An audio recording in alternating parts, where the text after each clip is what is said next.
दोस्तों, बेहद ही महत्वपूर्ण क्लास लेकर आप सबके सामने हाजिर हुआ हूं। जो एसएससी, जो यहाँ पे देखिए एसएससी सीजीएल के लिए है, 10+2 के लिए है, एएससी यानी कि Allahabad high court RO ARO के लिए है, और ये वैकेंसी बहुत जल्दी आप लोगों को देखने को मिलेगी भी।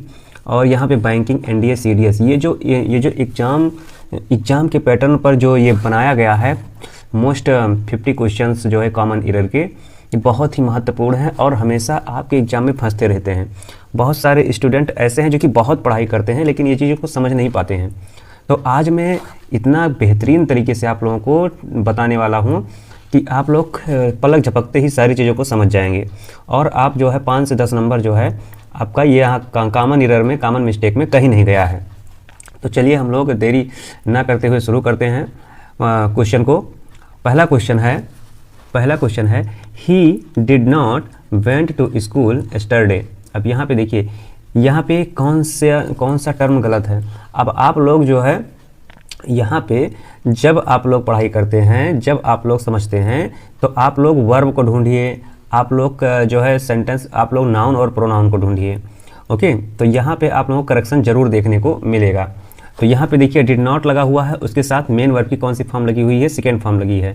जबकि डिड जब कभी भी आता है तो इसके साथ मेन वर्ब की फर्स्ट फॉर्म का यूज किया जाता है डिड के साथ। ओके, तो यहाँ पे जो डिड नॉट है तो यहाँ पे मेन वर्ब की फर्स्ट फॉर्म का यूज होगा, इसलिए यहाँ पे गलती है। तो यहाँ पे इसमें कौन सेंटेंस है, कौन सा गलती है, यहाँ पे क्या होना चाहिए, डिड नॉट गो होना चाहिए, यानी कि ऑप्शन नंबर बी बिल्कुल सही ऑप्शन है। ऐसे आपको समझना है, बहुत बड़ी चीज़ें नहीं है। इंग्लिश बहुत ही आसान सब्जेक्ट है और आप लोग ये लिख कर ले लो मुझसे कि अगर आप लोग इस चैनल के माध्यम से अगर आप इंग्लिश पढ़ेंगे, समझेंगे, तो आप लोग ज़रूर जो है एग्ज़ाम में आप लोग जितने भी मार्क्स आते हैं वो मिल जाएगा आपको। ओके, चलिए सेकेंड क्वेश्चन लेते हैं। सी इज सीनियर देन मी। अब यहाँ पे सी इज सीनियर देन मी, यहाँ पे देखिए सीनियर के साथ हमेशा टू का यूज होता है। ओके, सीनियर के साथ हमेशा टू का यूज होता है, ना कि देन का यूज होता है। सीनियर, सुपीरियर, इंटीरियर, इन सब के साथ टू का यूज होता है। ओके, तो यहाँ पे देन गलत है, यहाँ पे टू का यूज होगा, तो यहाँ पे सीनियर टू होगा। ओके, ऑप्शन नंबर हमारा बी सही है। ओके, चलिए नेक्स्ट क्वेश्चन देखते हैं। One of the boys have failed. अब यहाँ पे वन ऑफ द, जब कभी भी वन ऑफ द का यूज हो तो यहाँ पे प्लस नाउन जो है हमारा प्लूरल नंबर में आता है। नाउन हमेशा प्लूरल नंबर में आता है और जो वर्ब होता है हमेशा सिंगुलर सब्जेक्ट में, सिंगुलर वर्ब होता है। ओके, तो यहाँ पे वर्ब हमारा प्लूरल दिया गया है और इसीलिए यहाँ पे गलती है। ठीक, तो यहाँ पे हैज होगा, तो वह बॉयज हैज, यानी कि ऑप्शन नंबर बी सही है। ओके, आशा करता हूँ आप लोगों को बहुत अच्छे से समझ में आया होगा। नेक्स्ट क्वेश्चन लेते हैं हम लोग। चलिए हम लोग नेक्स्ट क्वेश्चन देखते हैं। I prefer tea then coffee. अब यहाँ पे आई प्रेफर के साथ हमेशा टू का यूज होता है, हमने शॉर्ट वीडियो में आप सबको बताया है। ओके, तो यहाँ पे प्रीफर टी टू कॉफ़ी होगा। नेक्स्ट क्वेश्चन देखते हैं। He is नोविंग the answer. अब यहाँ पे ही आया है, यानी कि सब्जेक्ट प्लस वर्ब। अब यहाँ पे देखिए नोविंग कभी भी कंटिन्यूस फॉर्म में नहीं होता है, कंटिन्यूस फॉर्म में नहीं होता है नोविंग, तो ये गलत है, यानी कि ओनली नोज होगा, यानी कि प्रेजेंट सिंपल प्रेजेंट टेंस में होता है। ओके, चलिए नेक्स्ट क्वेश्चन देखते हैं। Each of the players have a kit. हमने पहले ही बताया है, अभी पीछे अभी रूल्स में बताया मैंने। Okay, players has a kit होगा। यहाँ पे देखिए next, she is married with a doctor. अब यहाँ पे बताइए, नीचे कमेंट करके बताइए कौन सा होगा। सोचने के लिए समय दे रहा हूँ, ठीक है। जो कमेंट करके बताएगा समझो वही एग्जाम की तैयारी, असली तैयारी कर रहा है। चलिए यहाँ पे मैरिड जो है, मैरिड के साथ विथ का यूज नहीं होता है, मैरिड के साथ किसका यूज होता है, टू का यूज होता है। ओके, नेक्स्ट क्वेश्चन देखते हैं। चलिए 9वां क्वेश्चन है। ही रिटर्न बैक होम। अब यहाँ पे रिटर्न के साथ किसका यूज होगा, देखिए रिटर्न जो री, जहाँ कहीं भी री लगता है तो इसका मतलब होता है ये दोहराया जा रहा है, ठीक है। तो यानी कि बैक का यूज नहीं होता है, तो रिटर्न अपने आप में खुद बैक है। ओके, तो यहाँ पे ओनली रिटर्न होगा। चलिए नेक्स्ट क्वेश्चन देखते हैं। सी इज गुड इन इंग्लिश। तो यहाँ पे क्या होगा, सी इज गुड एट इंग्लिश होगा, ना कि गुड के साथ इनका यूज होता है, तो ये गलत है। Okay, good at English.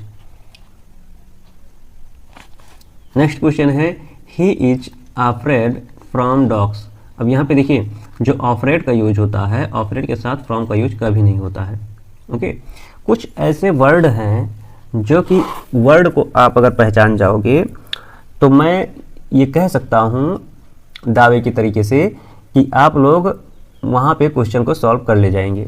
अगर आप लोग कुछ वर्ड हैं जैसे अफ्रेड है, ठीक है, अभी मैंने देखो ऊपर ऊपर बताया मैरिड है, अफ्रेड है, नोविंग है, तो ऐसे सारे जितने वर्ड हैं, अगर ये सब वर्ड को आप लोग अगर पकड़ ले जाएंगे तो आप लोग बहुत अच्छे से कॉमन एरर कर सकते हैं। आप लोगों को थोड़ा बहुत टेंस में जानकारी होनी चाहिए, थोड़ा बहुत एक्टिव पैसिव में जानकारी होनी चाहिए, थोड़ा बहुत आपको डायरेक्ट इनडायरेक्ट में जानकारी होनी चाहिए, वर्ब में जानकारी, वर्ब का करेक्शन जानकारी होनी चाहिए। ओके, तो यहाँ पे बहुत अच्छे से आप लोग सॉल्व कर ले जाएंगे। एकदम सरल चीज़ें हैं, इंग्लिश बिल्कुल सरल चीज़ें हैं। चलिए, अब आजकल तो AI का ज़माना है। ओके, तो यहाँ पे अफ्रेड ऑफ का यूज होगा। ओके, अफ्रेड ऑफ का यूज होता है, फ्रॉम की जगह पे ऑफ का यूज होगा। तो यहाँ पे ऑप्शन कौन सा सही होगा हमारा?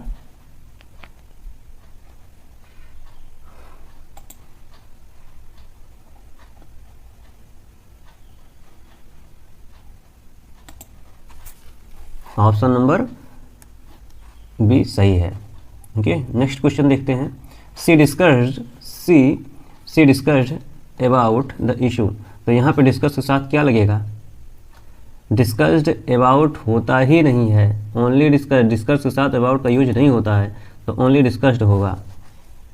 ओके, चलिए नेक्स्ट क्वेश्चन देखते हैं। आशा करता हूँ सभी स्टूडेंट्स को बहुत ही अच्छे समझ में आया होगा। CGL, MTS और 10+2 जितने भी इंग्लिश के एग्जाम होते हैं हमेशा आते रहते हैं और आप लोग अच्छे सॉल्व भी कर ले जाएंगे। इस चैनल को मात्र आप लोग 1 मंथ दे दीजिए, देखिए आप लोग जो है इंग्लिश में कहीं भी आपको 1% की गलती नहीं होगी आपको। चलिए, I am agree with you. तो I am agree with you है, तो देखिए एग्री के साथ विथ का यूज नहीं होता है, ओनली एग्री होता है। ओके, तो यहाँ होगा I agree with you. Oh sorry, I am agree you.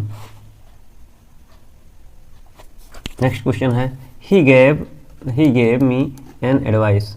तो देखिए एन एडवाइस कभी नहीं होता है, तो ए पीस ऑफ एडवाइस होता है। ओके, नेक्स्ट क्वेश्चन देखिए, she is more better than मी।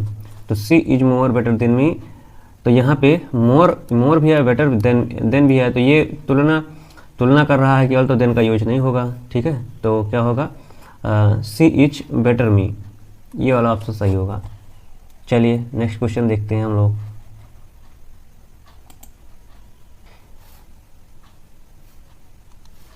यहाँ देखिए द सीनरीज आर ब्यूटीफुल। तो यहाँ पे सीनरीज नहीं होता है, यहाँ पे सीनरी होता है।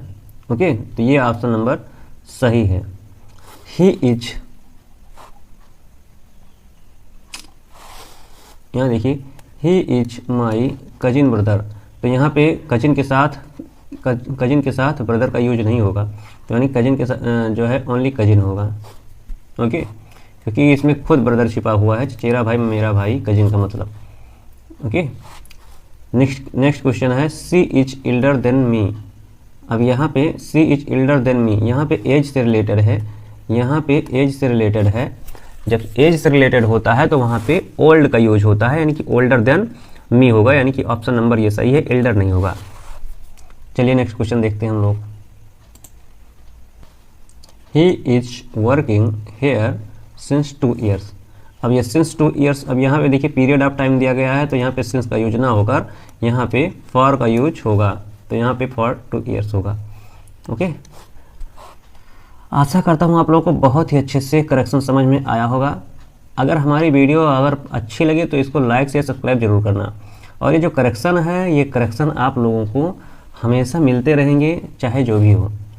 ठीक है, वीडियो बहुत लंबी हो जाएगी, इसीलिए इसी पर एंड करते हैं। और कल मैं जो है दूसरे पार्ट में समझाऊंगा, पार्ट 2 लेकर आऊँगा करेक्शन का, जिसमें से यहाँ पे क्वेश्चन होंगे, यहाँ 20 से 50 क्वेश्चन पूरा आप लोगों को करा जाएगा।